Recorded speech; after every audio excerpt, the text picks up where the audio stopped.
Hi everyone, welcome to study word classes. तो friends, आज का जो चैप्टर है, चैप्टर नंबर 10 हम लोग जो है कंप्लीट करने वाले हैं। आज जो है क्लास 6 की पूरी हिस्ट्री कंप्लीट हो जाएगी, ठीक है। जिसमें चैप्टर 10 थे, तो 10 चैप्टर जो है 9 चैप्टर कंप्लीट हो चुके हैं। आज की क्लास में हम लोग चैप्टर नंबर 10 कंप्लीट करने वाले हैं, ठीक है। तो आज ये लास्ट जो है क्लास है, क्लास 6 की। कल से जो है हम क्लास 7 की हिस्ट्री का जो है चैप्टर नंबर फर्स्ट जो है डिस्कस करने वाले हैं। जो कल आपको यानी संडे को जो है पीवाईक्यू की क्लास मिली होगी, तो अगर आपने पीवाईक्यू क्वेश्चन नहीं किए हुए हैं तो जा करके ज्वाइन कर लीजिएगा। काफ़ी अच्छे से आपको समझ में आएगा, क्योंकि हम लोग वीक में जो है क्या है चैप्टर वाइज क्लासेस चलाते हैं, थ्योरी पूरी चलती हैं, और संडे को हम लोग पीवाईक्यू क्वेश्चन भी करते हैं। तो आप जो है कल की क्लास ज्वाइन कर सकते हैं। तो चलिए फिर आज की क्लास को कंटिन्यू करते हैं। ये क्लास डेली आपको 5 बजे मिलती है, तो आप इसको डेली ज्वाइन कर सकते हैं। आज जो चैप्टर है, चैप्टर का नाम है कि इमारतें, चित्र तथा किताबें, ठीक है। इसके बारे में इस चैप्टर में दिया गया है, तो हम लोग डिटेल में जो है इन चीज़ों को समझते हैं। सबसे पहले बात करते हैं धातु विज्ञान की। देखिए, इसमें कहा गया कि प्राचीन भारतीय जो है धातु वैज्ञानिकों ने विश्व जो है धातु विज्ञान के क्षेत्र में प्रमुख योगदान दिया। पुरातत्वविदिक जो है खुदाई ने यह दर्शाया कि हड़प्पावासी जो है कुशल शिल्पी थे और उन्हें तांबे के धातु कर्म की जानकारी थी। यानी जो हड़प्पावासी थे उनको किसकी जानकारी थी? धातु कर्म की जानकारी थी। उन्होंने जो है तांबे और टिन को मिलाकर जो है कांसा भी बनाया था। जहाँ जो है हड़प्पावासी जो है कांस्य युग से जुड़े थे, वहीं जो है उनके उत्तराधिकारी लौह युग से संबंधित थे। भारत जो है अत्यंत विकसित किस्म के लोहे का निर्माण करता था, जो है खोटा लोहा, पिटवा लोहा, जो है ढलवा लोहा, ठीक है। ये ध्यान रखिएगा। अब हम लोग बात कर लेते हैं लौह स्तंभ के बारे में। लौह स्तंभ जो है ये आप देख सकते हैं, पिक्चर ये बनी हुई है। इसको क्या कहा जाता है? लौह स्तंभ कहा जाता है, ठीक है।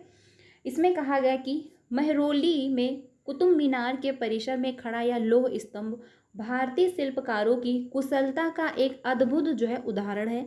इसकी ऊंचाई जो है 7.2 मीटर और वजन जो है 3 टन से भी ज़्यादा है। इसका निर्माण लगभग जो है 1500 साल पहले हुआ। इसके बनने के समय की जानकारी जो है हमें इस पर जो है खुदे अभिलेखों से मिलती है। इसमें जो है चंद्र नाम के एक शासक का जिक्र है, जो संभवतः गुप्त वंश के थे। आश्चर्य की बात यह है कि इतनी जो है शताब्दियों के बाद भी इसमें जो है जंग नहीं लगी। यानी कि इसमें जो है आश्चर्य की बात यह है कि काफ़ी पुराना होने के बावजूद जो है इस लौह स्तंभ में जंग नहीं लगी। यही क्या है, इसकी विशेषता बन जाती है, ठीक है। आगे चलते हैं हम लोग। अब बात करते हैं ईंटों और पत्थरों की इमारतें। इंपॉर्टेंट चैप्टर है, तो ध्यान से समझिएगा। देखिए, अगर पेपर 2 क्वालिफाई करना है तो उसके लिए आपको चैप्टर जो है थ्योरी पढ़नी होगी, तभी जाके आप पेपर 2 क्वालिफाई कर पाओगे। क्योंकि बहुत सारे क्वेश्चन जो है सीधे एनसीईआरटी से ही पूछ लिए जाते हैं, सीधे मतलब बुक से लाइनें उठा करके दे दी जाती हैं। तो एनसीईआरटी आपको रीड करनी होगी। अब बात करते हैं कि ईंटों और पत्थरों की इमारतें, ठीक है। इसके बारे में हम लोग समझ लेते हैं। हमारे शिल्पकारों की कुशलता के नमूने जो हैं स्पूतों जैसे कुछ इमारतों में देखने को मिलते हैं। स्पूत का शाब्दिक अर्थ जो है टीला होता है, ठीक है। ये ध्यान रखना, स्पूत का शाब्दिक अर्थ क्या है? टीला है। हालांकि स्पूत विभिन्न आकार के थे, कभी जो है गोल या जो है लंबे, तो कभी बड़े या छोटे, ठीक है। उन सब में एक समानता है, प्रायः सभी स्पूतों के भीतर एक छोटा सा डिब्बा रखा रहता है। इन डिब्बों में बुद्ध या उनके अनुयायियों के शरीर के अवशेष जैसे दांत हुआ, ठीक है, हड्डी या राख, ये जो है मिलते हैं। यह जो है उनके द्वारा प्रयुक्त कोई चीज़ या कोई कीमती पत्थर अथवा सिक्के रखे रहते हैं। इसे जो है धातु, ठीक है, मंजूसा कहते हैं। प्रारंभिक स्पूत धातु मंजूसा के ऊपर रखा मिट्टी का टीला होता था। बाद में जो है टीले को ईंटों से ढक दिया गया और बाद के काल में उस जो है गुंबदनुमा ढांचे को तरह से हुए पत्थरों से ढक दिया गया, ठीक है। ये आप देख सकते हैं। आगे चलते हैं। अब बात करते हैं कि प्रायः स्पूतों के चारों ओर परिक्रमा करने के लिए एक वृत्ताकार पत्थर बना होता था, ठीक है। जो ये बना हुआ है, इसके चारों ओर आप जो है चक्कर लगा सकते थे, जिसे जो है प्रदक्षिणा पथ कहते हैं, ठीक है। ये ध्यान रखना कि अगर पूछा जाए कि परिक्रमा करने के लिए वृत्ताकार जो पत्थर है उसको क्या कहा जाता है, तो प्रदक्षिणा पथ कहा जाता है। ठीक है, इस रास्ते को जो है रेलिंग से घेर दिया जाता था, जिसे जो है वेदिका कहते हैं। वेदिका में प्रवेश द्वार बने होते हैं। रेलिंग तथा तोरण प्रायः मूर्ति कला की समुद्र कलाकृतियों से सजे होते थे। ठीक है, ये ध्यान रखिएगा, ये आप देख सकते हैं यहाँ पर। और इसमें क्या है इम्पोर्टेंट, जैसे कि जो दांत थे, कीमती पत्थर थे, ये सब जो है इसी के अंदर आपको देखने को मिलते हैं। अब हम लोग बात करते हैं कि यहाँ कभी एक भव्य स्पूत हुआ करता था। लगभग जो है 2000 साल पहले इस स्पूत को सजाने के लिए शिलाओं पर चित्र जो है उकेरे गए। कई बार जो है पहाड़ियों को काटकर बनावटी गुफाएं बनाई जाती थी। इस तरह की कई गुफाओं को मूर्तियों तथा चित्रों द्वारा सजाया जाता था। ठीक है, इस काल में कुछ आरंभिक हिंदू मंदिरों का भी निर्माण किया गया। इन जो है मंदिरों में विष्णु, शिव तथा दुर्गा जैसी देवी देवताओं की पूजा होती थी। मंदिरों का सबसे महत्वपूर्ण भाग जो है गर्भगृह होता था, जहाँ जो है मुख्य देवी या देवता की मूर्ति को रखा जाता था। इसी स्थान पर जो है पुरोहित धार्मिक अनुष्ठान करते थे और भक्त पूजा करते थे। ठीक है, अक्सर जो है गर्भगृह को एक पवित्र स्थान के रूप में जो है दिखाने के लिए भीतर गांव, ठीक है, ये आप देख सकते हैं, ये भीतर गांव है।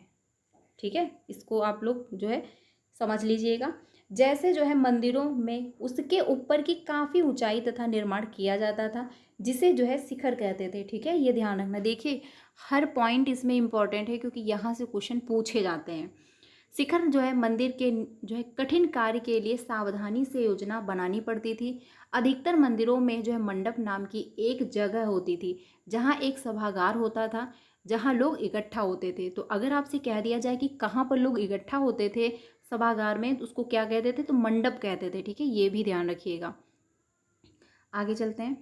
अब बात करते हैं कि महाबलीपुरम और एहोल को ढूंढो। इन जो है शहरों में पत्थरों से बने कुछ उत्कृष्ट मंदिर हैं, उनमें से कुछ यहाँ दिखाए गए हैं। ठीक है, ये आप देख सकते हैं। अब हम लोग बात कर लेते हैं कि स्तूप तथा मंदिर किस तरह जो है बनाए जाते थे। स्तूपों तथा मंदिरों को बनाने की जो है प्रक्रिया में कई अवस्थाएं आती थी। इसके लिए काफ़ी धन खर्च होता था, इसीलिए आमतौर पर राजा या रानी ही जो है इन्हें बनवाने का निश्चय करते थे, क्योंकि काफ़ी धन खर्च होता था, आम जनता जो है नहीं बनवा सकती थी। ठीक है, पहला काम अच्छे किस्म के पत्थर ढूंढकर जो है शिलाखंडों को खोदकर निकालना होता था। फिर जो है मंदिर या स्तूप के लिए सोच विचार कर तय किए गए स्थान पर शिलाखंडों को पहुंचाना होता था, क्योंकि डिसाइड करना पड़ता था कि कहाँ पे जो है ये बनवाना है। ठीक है, या जो है पत्थरों को काट छाट कर तराशने के बाद जो है खंभों, दीवारों की जो है चौखटों, जो है फर्शों तथा छतों का आकार दिया जाता था। इन सब के जो है तैयार हो जाने पर सही जगहों पर उन्हें लगाना काफ़ी मुश्किल काम था, क्योंकि जो है उनको तैयार कर दिया जाता था, ये आप देख सकते हैं। तो उनको सही जगह पे लगाना काफ़ी मुश्किल होता था, क्योंकि काफ़ी भारी हो जाते थे। ठीक है, आगे चलते हैं। इसमें जो है इस तरह के शानदार ढांचों का निर्माण करने वाले शिल्पकारों को सारा खर्च जो है संभवतः राजा रानी ही देते थे। इसके अतिरिक्त तो जो है इन स्तूपों या मंदिरों में आने वाले भक्त जो उपहार अपने साथ लाते थे, उनमें जो है इमारत की सजावट की जाती थी। जैसे हाथी का दांत, काम करने वाले श्रमिकों के संघ ने जो है सांची के एक जो है अलंकृत प्रवेश द्वार को बनाने का जो है खर्च दिया था। इनकी सजावट के लिए पैसे देने वाले में व्यापारी, कृषक, माला जो है बनाने वाले, इत्र बनाने वाले, लोहार, सुनार तथा ऐसे कई स्त्री पुरुष शामिल थे, जिनके जो है नाम खंभों, रेलिंगों तथा दीवारों पर खुदे हैं। यानी जिन लोगों ने इसमें अपना सहयोग दिया, तो उनके नाम वहाँ पर लिखे हुए हैं। इसीलिए जब तुम इस स्थानों को देखने जाओगे, इसको हम छोड़ते हैं। अब हम लोग बात कर लेते हैं चित्रकला के बारे में। ठीक है, पुराने टाइम में चित्रकला के बारे में हम लोग समझते हैं। यह वह जगह है जहाँ के पहाड़ों में सैकड़ों सालों के दौरान कई गुफाएं खोदी गई। इनमें से ज़्यादातर बौद्ध भिक्षुओं के लिए बनाए गए विहार थे। इनमें से कुछ को जो है चित्रों द्वारा सजाया गया था। यहाँ इनके कुछ उदाहरण दिए गए हैं। गुफाओं के अंदर जो है अंधेरा होने की वजह से अधिकांश चित्र जो है मसालों की जो है रोशनी में बनाए गए थे। इन चित्रों के जो है रंग 1500 साल बाद भी चमकदार है। ये जो है रंग पौधों तथा खनिजों में बनाए गए थे। इन महान कृतियों को बनाने वाले कलाकार जो है अज्ञात हैं। ठीक है, उनके बारे में जो ज़्यादा नॉलेज नहीं मिलती है, क्योंकि वही मिलता है हम लोगों को जो लिखा गया है, ठीक है। तो इन लोगों के बारे में ज़्यादा जो है हम लोगों को जानकारी नहीं प्राप्त है। अब बात करते हैं पुस्तकों की दुनिया, इसके बारे में समझते हैं। इस युग में कई प्रसिद्ध महाकाव्यों की रचना की गई।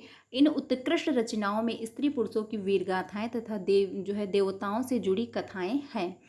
करीब जो है 1800 साल पहले एक प्रसिद्ध जो है तमिल महाकाव्य जो है शिल्प दी कारम जो है की रचना इलागो नाम के जो है कवि ने की, ठीक है। इलागो जो थे नाम के कवि ने की। इनमें जो है कोवलन नाम के एक व्यापारी की कहानी है। वह जो है पुहार में रहता था।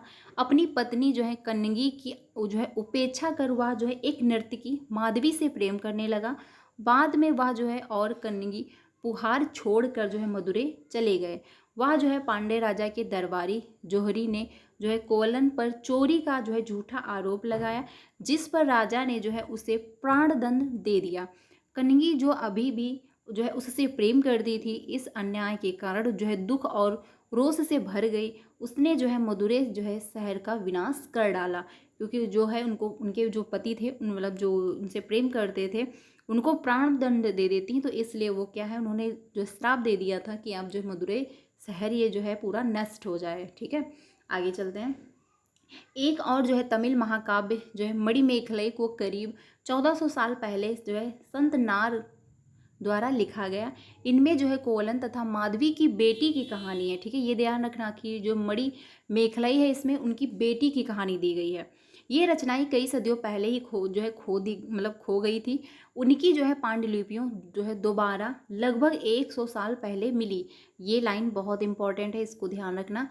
इसमें देखिए इसके बारे में बात कही गई है शिल्प दिगारम, ठीक है। इसमें जो है मदुरै की कहानी है और माधवी की कहानी है, और इसमें इनकी बेटी की कहानी कही गई है। किसमें? मणिमेखलाई में।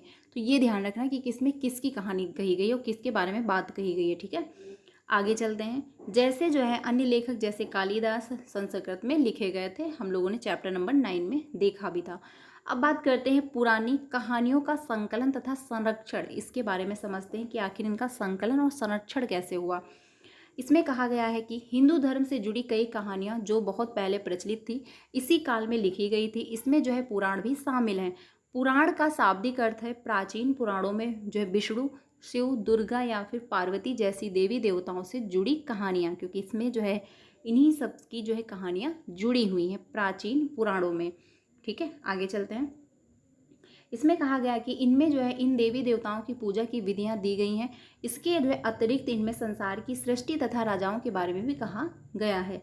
अधिकतर पुराण जो है सरल संस्कृत श्लोक में लिखे गए हैं, जिससे सब जो है उन्हें सुन सके और समझ सके, क्योंकि सरल भाषा में लिखा गया है कि जिससे सभी लोग इसको समझें और सुन सके।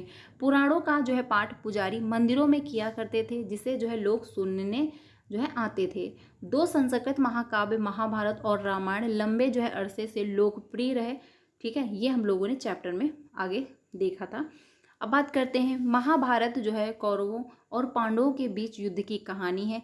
इस युद्ध का उद्देश्य जो है पुरु वंश की जो है राजधानी हस्तिनापुर की गद्दी प्राप्त करना था। यह कहानी तो बहुत ही पुरानी है, पर जो है आज इसे हम भी जिस रूप में जानते हैं वह करीब 1500 साल पहले लिखी गई, ठीक है। कब लिखी गई? 1500 साल पहले। पुराणों और भारत दोनों को ही जो है व्यास नाम के ऋषि ने संकलित किया था। यानी महाभारत को किसने लिखा? व्यास जी ने लिखा था, ये ध्यान रखना। महाभारत में जो है भगवत गीता भी है, क्योंकि उसमें वो भी इंक्लूड की गई है भगवत गीता। अब बात करते हैं आगे। रामायण की कथा जो है कोलस के राजकुमार राम के बारे में है। उनके पिता ने जो है उन्हें वनवास दे दिया था। वन में जो है उनकी पत्नी सीता का लंका के राजा रावण ने अपहरण कर लिया था। सीता को वापस पाने के लिए राम को लड़ाई लड़नी पड़ी। वे जो है विजयी होकर कौशल की राजधानी अयोध्या लौटे। महाभारत की जो है तरह ही रामायण भी एक प्राचीन ग्रंथ जो है कहानी है, जिसे बाद में लिखित रूप दिया गया। संस्कृत रामायण के लेखक क्या हैं? वाल्मीकि जी हैं, ठीक है। ये ध्यान रखिएगा। आगे चलते हैं। अब हम लोग बात कर लेते हैं आम लोगों द्वारा कही जाने वाली कहानियाँ, क्योंकि आम लोग भी तो कुछ ना कुछ कहते थे, तो उनके द्वारा जो लिखी गई कहानियाँ हैं उसके बारे में समझते हैं। आम लोग भी कहानियाँ कहते थे, कविताओं और गीतों की रचना करते थे, गाने गाते थे, नाचते थे और नाटकों को लिखते थे। इनमें से कुछ तो समझ में मतलब कुछ तो इस समय के आसपास जातक और पंचतंत्र की कहानियों के रूप में लिख कर सुरक्षित कर ली गई हैं। जातक कथाएं तो अक्सर जो है स्पूतों की रेलिंगों तथा अजंता के चित्रों में दर्शाई जाती थी। ठीक है, ये ध्यान रखिएगा। अब बात करते हैं, हम लोग आगे चलते हैं। अब बात करते हैं विज्ञान और पुस्तकें, इसके बारे में समझते हैं। इसमें जो है कहा गया कि इसी समय जो है गणितज्ञ तथा खगोल शास्त्री आर्यभट्ट ने संस्कृत में जो है आर्यभट्टियम नामक पुस्तक लिखी। इसमें जो है उन्होंने लिखा कि दिन और रात पृथ्वी के जो है अपनी धुरी पर चक्कर काटने की वजह से होते हैं। यानी पुराने टाइम में भी जो आर्यभट्ट जी थे, इनको मतलब इन्होंने जो है कहा, अपनी पुस्तक में लिखा कि जो दिन और रात होता है पृथ्वी का अपनी ही जो है अक्ष पर घूमने के कारण, यानी घूर्णन के कारण जो है दिन और रात होता है। यानी पुराने टाइम में भी जो है लोगों को ये पता था। जबकि लगता है कि रोज जो है सूर्य निकलता है और डूबता है। उन्होंने जो है ग्रहण के बारे में भी एक वैज्ञानिक तर्क दिया, जिन्होंने वृत्त की परिधि को मापने की भी विधि ढूंढ निकाली, जो लगभग उतनी ही सही है जितनी कि आज प्रयुक्त होने वाली विधि है। वारामिहिर, ब्रह्मपुत्र और जो है भास्कराचार्य कुछ अन्य गणितज्ञ और खगोलवेत्ता थे, जिन्होंने जो है कई खोजें की। ठीक है, अब बात करते हैं शून्य और आयुर्वेद। इसके बारे में हम लोग समझते हैं कि शून्य के बारे में क्या है इतिहास। अंकों का प्रयोग पहले से होता रहा था, ये भी आप जानते हैं कि अंकों की जो खोज हुई बहुत पहले हो चुकी थी। पर अब जो है भारत के जो है गणितज्ञों ने शून्य के लिए एक नए चिन्ह का आविष्कार किया। गिनती की यह पद्धति अरबों द्वारा जो है अपनाई गई और तब यूरोप में भी फैल गई। आज भी जो है यह पूरी दुनिया में प्रयोग की जाती है। ठीक है, आयुर्वेद के बारे में समझते हैं। आयुर्वेद चिकित्सा विज्ञान की एक जो है विख्यात पद्धति है, जो प्राचीन भारत में विकसित हुई, यानी प्राचीन भारत से विकसित हुई। अगर आपसे कहा जाए आयुर्वेद जो है चिकित्सक वैज्ञानिक कब जो है विकसित हुआ, तो प्राचीन भारत से। प्राचीन भारत में जो है आयुर्वेद को दो प्रसिद्ध चिकित्सक थे, मतलब चरक और द्वितीय शताब्दी, यानी और जो है और कौन थे, सुश्रुत थे। ठीक है, सुश्रुत, चरक और सुश्रुत थे। चरक द्वारा जो है रचित जो है चरक संहिता औषधि शास्त्र की एक उल्लेखनीय पुस्तक है। अपनी जो है रचना सुश्रुत संहिता में सुश्रुत ने जो है शल्य की चिकित्सा की जो है विधियों का विस्तृत वर्णन किया है। ठीक है, तो ये ध्यान रखिएगा। ये चैप्टर जो है पूरा कंप्लीट होता है। तो आज हम लोगों ने चैप्टर नंबर जो है 10 पूरा कंप्लीट किया। क्लास 6 की पूरी हिस्ट्री कंप्लीट हो चुकी है। अब कल से हम लोग क्लास 7 की हिस्ट्री का चैप्टर नंबर जो है पहला डिस्कस करेंगे, यानी चैप्टर नंबर 1 जो है कल की क्लास में आपको मिल जाएगा 5 बजे।